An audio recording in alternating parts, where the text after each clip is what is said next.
In the annals of Formula One, few machines have sparked as much awe and outrage in such a short span as the Brabham BT46B.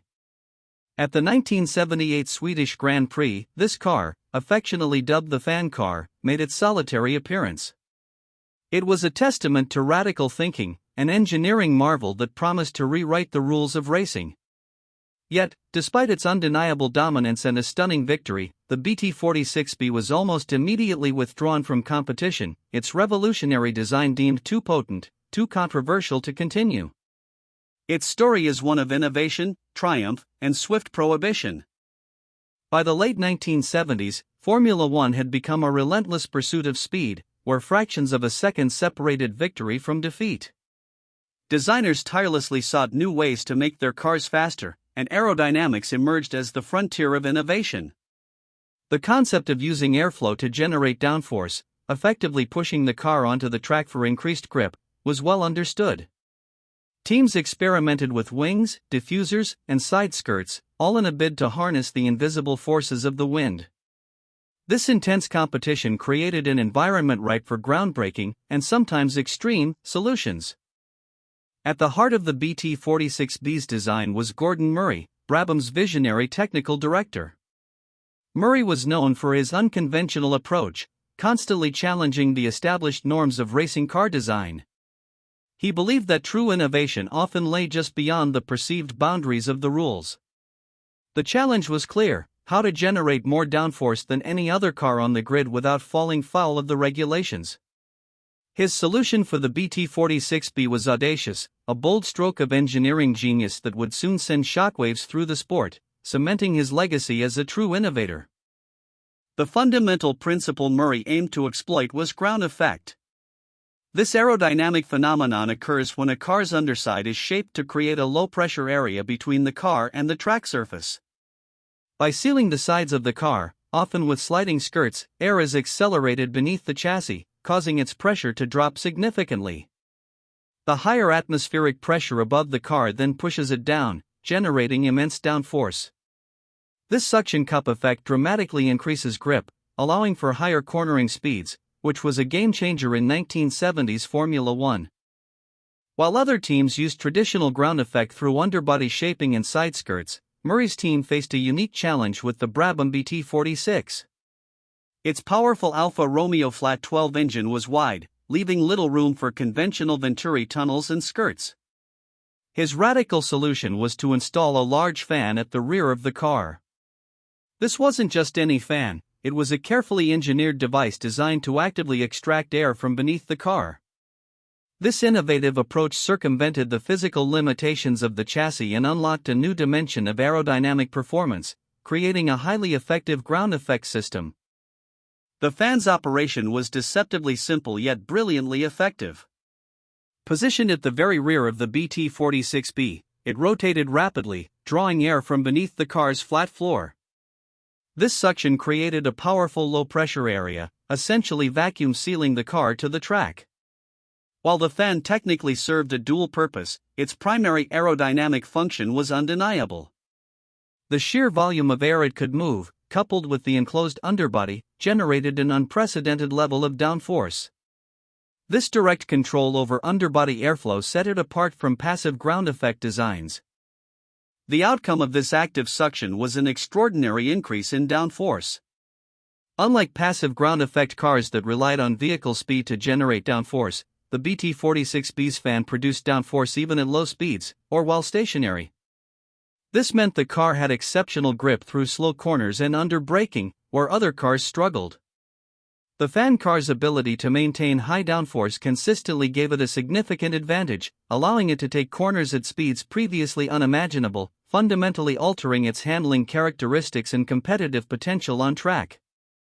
The genius of Murray's design lay not just in its mechanical innovation, but in its clever exploitation of the existing rulebook. Formula One regulations at the time prohibited movable aerodynamic devices. However, an exception was made for fans used primarily for the purpose of cooling. This single phrase became the key to the BT46B's initial legality. Murray and Brabham argued that the large fan was primarily to cool the wide Alfa Romeo engine, with the downforce generation merely a secondary, incidental benefit. This interpretation was technically permissible, highlighting the fine line between innovation and rule-bending. Brabham's team owner, Bernie Ecclestone, and Gordon Murray steadfastly maintained that the BT46B's fan was for engine cooling. This allowed the car to pass initial scrutineering.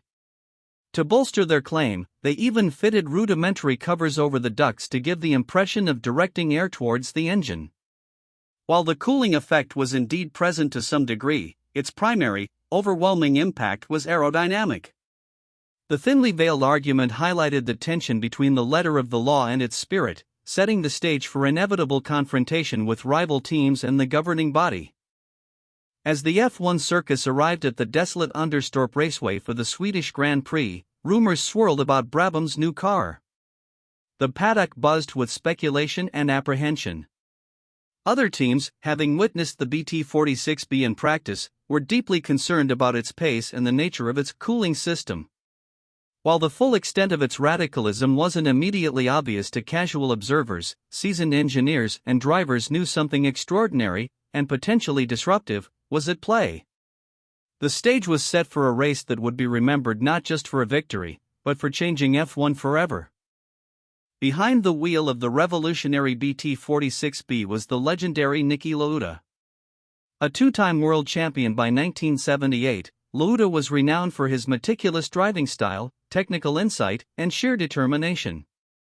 He was the perfect driver to harness the raw potential of such an unconventional machine.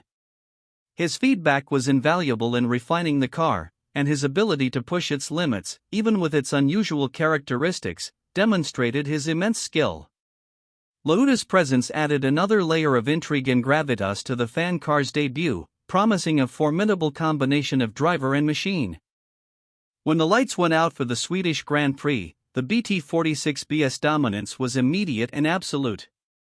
Niki Lauda, starting from pole position, put on a masterclass of driving. The car's superior grip allowed him to pull away effortlessly, especially through the corners. His closest rival, Mario Andretti in the Lotus 79, struggled to match the Brabham's pace. Lauda not only set the fastest lap of the race but led every single lap, culminating in a dominant victory. It was an emphatic display of technological superiority, a win that left no doubt about the BT46B's performance advantage.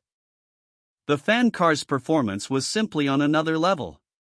Its ability to generate massive downforce, regardless of speed, meant it could maintain incredible stability in cornering speeds that bewildered its rivals. Lauda reported a feeling of being glued to the track, allowing him to push harder and brake later than anyone else. The statistics from the race were staggering. The BT46B wasn't just faster, it was consistently and overwhelmingly faster, especially in the technical sections of the circuit. This display of raw, unchallenged speed sent a clear message: the fan car was a league apart, potentially rendering all other designs obsolete. The victory, while celebrated by Brabham, was met with fury and consternation from rival teams. Their engineers and team principals immediately recognized the BT46B's true nature and the sheer scale of its advantage. It wasn't just an evolutionary step, it was a revolutionary leap that threatened the competitive balance of the sport. Teams like Lotus, Ferrari, and Tyrrell lodged protests, arguing that the fan was a movable aerodynamic device, regardless of Brabham's cooling claims. The paddock became a hotbed of accusations and heated discussions, demanding immediate action from the sport's governing body. Beyond the competitive imbalance, serious safety concerns quickly emerged. The powerful suction generated by the fan was so intense that it reportedly pulled small stones and debris from the track surface, flinging them backwards at high velocity. This created a hazardous environment for any following cars or trackside personnel. Furthermore, the immense downforce itself, while beneficial for grip, put unprecedented stresses on tires and suspension components. The potential for catastrophic mechanical failures at high speeds, combined with the risk of flying debris, fueled the calls for the BT46B's immediate prohibition. The core of the opposition's arguments centered on unfair advantage. The BT46B's unique design effectively bypassed the spirit of the aerodynamic regulations, even if it clung to a technical loophole.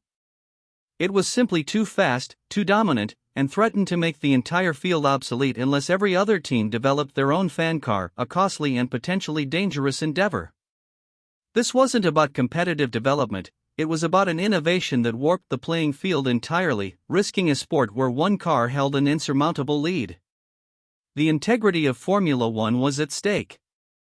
Brabham's team owner was none other than Bernie Ecclestone, a shrewd businessman who would later become the commercial rights holder of Formula One. Ecclestone understood the political ramifications of the fan car's dominance. Faced with a storm of protests and the real threat of the other teams boycotting future races, he made a strategic decision. Rather than fighting a protracted legal battle that could destabilize the sport, Ecclestone engaged in intense negotiations with the other teams and the FIA, the sport's governing body. His pragmatic approach recognized that long-term stability was more important than short-term gain. Through Ecclestone's negotiations, an agreement was reached.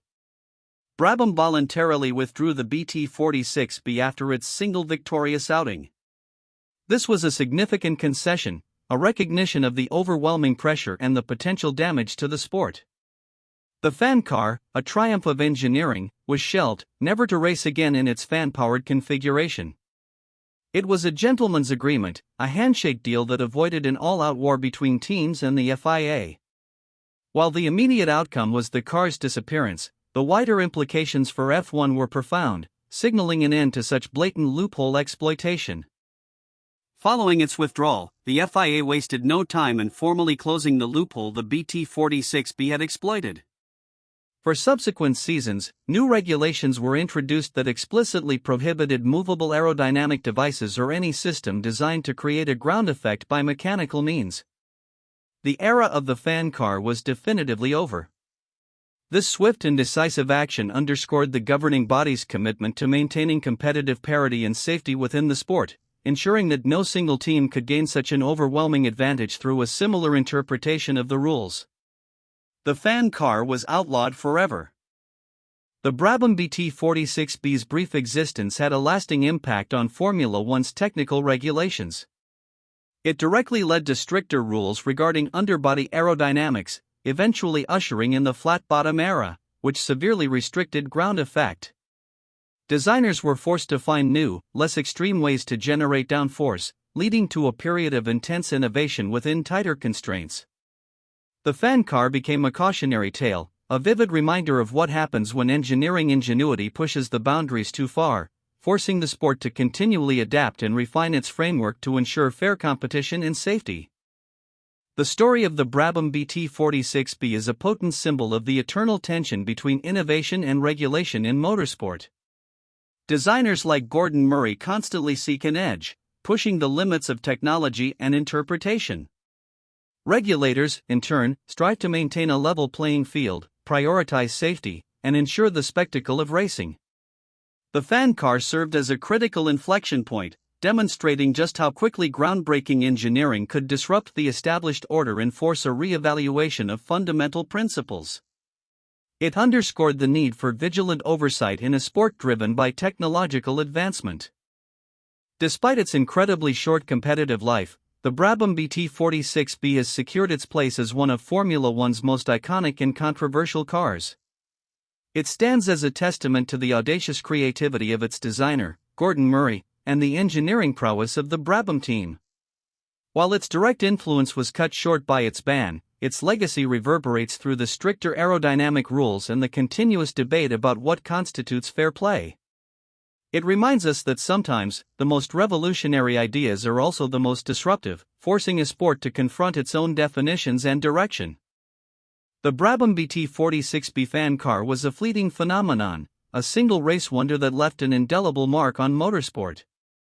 It showcased the potent combination of aerodynamic innovation, competitive dominance, and the delicate balance of regulations. Though it was banned, its story continues to fascinate, symbolizing the daring spirit of engineering and the constant quest for speed that defines Formula One. It serves as a powerful reminder that even the most brilliant solutions can be deemed too powerful, too dangerous, or too unfair for the sport, ensuring its place in history as one of F1's most extraordinary and unforgettable machines.